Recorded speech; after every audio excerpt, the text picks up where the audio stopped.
और फिर हमारे महाराज जी तो इतनी बड़ी अथॉरिटी होते हुए, सबसे बड़ी अथॉरिटी होते हुए भी कोई बात अपनी जेब से नहीं बोलते।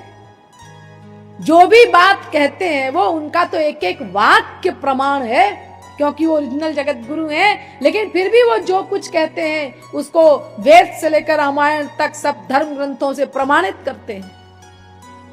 और इतना ही नहीं, बाकायदा नंबर देते हैं उपनिषदों का और सब ग्रंथों का कि पढ़ लो जा करके।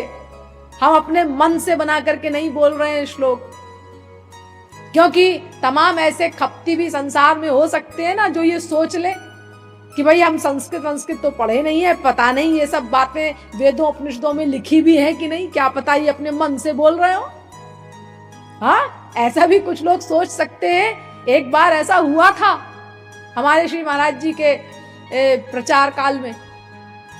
हम लोगों को, प्रचारकों को पढ़ाने के पूर्व श्री महाराज जी स्वयं देते थे पब्लिक लेक्चर्स।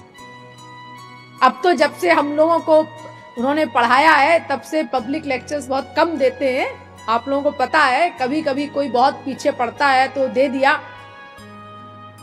लेकिन पहले श्री महाराज जी स्वयं 15-15, 20-20, 25-25 दिन के प्रवचन देते थे। तो एक बार बिलासपुर में श्री महाराज जी का प्रवचन हो रहा था, तो वहां पर एक पुराने आईसीएस, पहले हमारे यहाँ इंडिया में आईसीएस हुआ करते थे ना, तो एक रिटायर्ड कमिश्नर, बुढ़े हो गए थे वो, तो वो आते थे श्री महाराज जी के प्रवचन में और 3-4 दिन तक आए, बड़ी श्रद्धा, बड़ी भक्ति के साथ। तो उनके यहाँ एक पुरोहित आता था पूजा पाठ करने के लिए।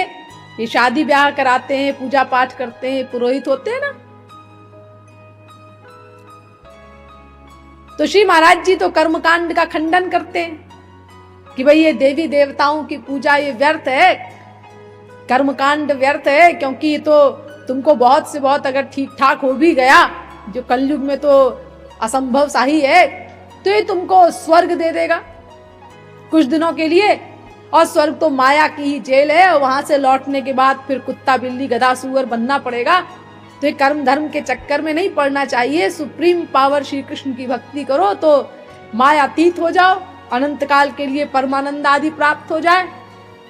तो चूंकि महाराज जी कर्मकांड का खंडन करते हैं, इसीलिए उसको बुरा लगा होगा। तो उसने उन कमिश्नर साहब से कहा कि साहब आप तो संस्कृत जानते नहीं, यो जितनी बातें प्रवचन में बोलते हैं ये सब गलत बोलते हैं। न कहीं वेद में लिखा है, न भागवत में लिखा है, न गीता में लिखा है, कहीं कुछ नहीं लिखा है, सब गलत बोलते हैं वो। अब जनता तो जो बिचारी है वो तो कुछ वेद शास्त्र कुछ पढ़ी नहीं है, इसीलिए ये बेवकूफ बना रहे हैं लोगों को, धोखा दे रहे हैं सब पब्लिक को। इस तरह की बातें उसने महाराज जी के लिए बोल दी कमिश्नर साहब से। अब कमिश्नर साहब को बेवकूफ कहो या सीधा साधा कहो, कुछ भी कहो, उन्होंने उसकी बात मान ली और प्रवचन में जाना बंद कर दिया। अब उसी शहर में एक बहुत बड़े विद्वान भी थे, बहुत बूढ़े थे वो किसी के प्रवचन में नहीं जाते थे, कोई भी आए बोलने के लिए। कुछ अहंकार भी था और वाकई बहुत बड़े विद्वान भी थे वो दर्शन शास्त्र के। लेकिन श्री महाराज जी के प्रवचन में वो रोज आते थे। 2 लोग उनको पकड़ करके लाते थे, बहुत बुढ़े हो गए थे वो। तो 3-4 दिन तक कमिश्नर साहब जब आए नहीं प्रवचन में, तो कमिश्नर साहब के एक मित्र ने एक दिन उनसे कहा कि तुम प्रवचन में नहीं आते जगत गुरु श्री कृपालु जी महाराज के। तो उन्होंने कहा अरे वो तो सब कुछ धोखा है, तुमको नहीं मालूम, कुछ नहीं जानते वानते, वो हमारे पंडित जी कह रहे थे। तो उन्होंने कहा कि तुम्हारे पंडित कौन से हैं जो ऐसा कह रहे थे? अरे मैंने भी गीता पढ़ी है और इतने वो गीता के कोटेशंस देते हैं, मैं जानता हूं, और मैंने उपनिषद भी पढ़ा है, कई ग्रंथ मैंने देखे हैं जिनसे वो कोट करते हैं ये कैसे कह दिया तुम्हारे पुरोहित जी ने, पंडित जी ने, कि हाँ वो सब गलत बोलते हैं, कहीं कुछ नहीं लिखा है। और फिर उन्होंने कहा चलो उनको बुलाओ, उन विद्वान को, वो जो बूढ़े विद्वान थे ना, उन पंडित जी का नाम लिया कि उनको बुला करके पूछो, वो तो रोज आते हैं उनके प्रवचन में। बोले वो आते हैं? अरे वो तो कभी किसी के प्रवचन में नहीं जाते, हमने ऐसा सुना है। बोले हाँ वो कहीं नहीं जाते, लेकिन जगत गुरु श्री कृपालु जी महाराज के प्रवचन में वो रोज आते हैं। तो उनको बुलाने के लिए कमिश्नर साहब ने अपनी गाड़ी भेजी। तो खैर उनको गाड़ी में बिठा करके लाया गया। अब कमिश्नर साहब ने सारी बात बताई उनको। तो उन्होंने कहा कि कौन सा पुरोहित है तुम्हारा, कौन सा पंडित है? उन्होंने बताया कि ये नाम है, ये पुरोहित है। अब वो पुरोहित जो था, पंडित, उसको उन्होंने ही पढ़ाया था। अरे मतलब थोड़ा सा पढ़ा दिया था, तो वो थोड़ा सा पढ़ के और वो पूजा पाठ वगैरह करने लगा था। तो कर्मकांड में कोई बहुत ज्यादा पढ़ने की जरूरत तो पड़ती नहीं, 1 साल कोई पढ़ ले तो अपना वो पंडित हो जाता है, कर्मकांड करने लगता है। तो थोड़ा बहुत उसने पढ़ा था। तो उन्होंने कहा बुलाओ उसको। अब एक आदमी बुलाने गया पंडित को। तो उसने कहा क्यों बुला रहे हैं हमको कमिश्नर साहब? तो उन्होंने कहा पता नहीं, वो तुम्हारे गुरुजी आए हैं और वो कुछ जगत गुरु जी महाराज के लेक्चर से संबंधित कोई बात है। अब वो समझ गया। तो उसने कहा मैं नहीं जाता। सकपका गया बेचारा, घबरा गया बस। बोले मैं नहीं जाता, मेरी तो रोजी रोटी गई।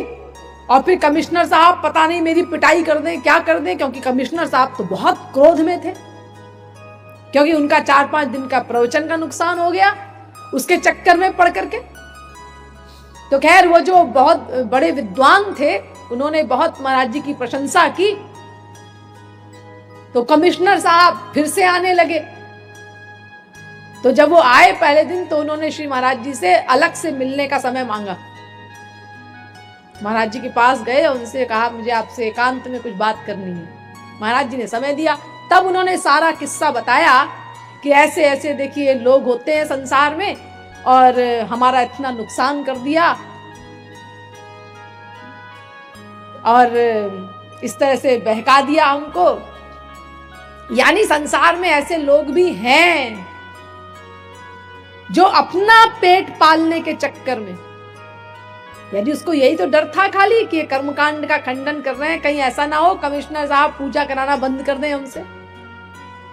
तो अपना पेट पालने के चक्कर में एक व्यक्ति का इतना आध्यात्मिक लाभ जो उसको मिल रहा था, उसको चौपट कर दिया उसने।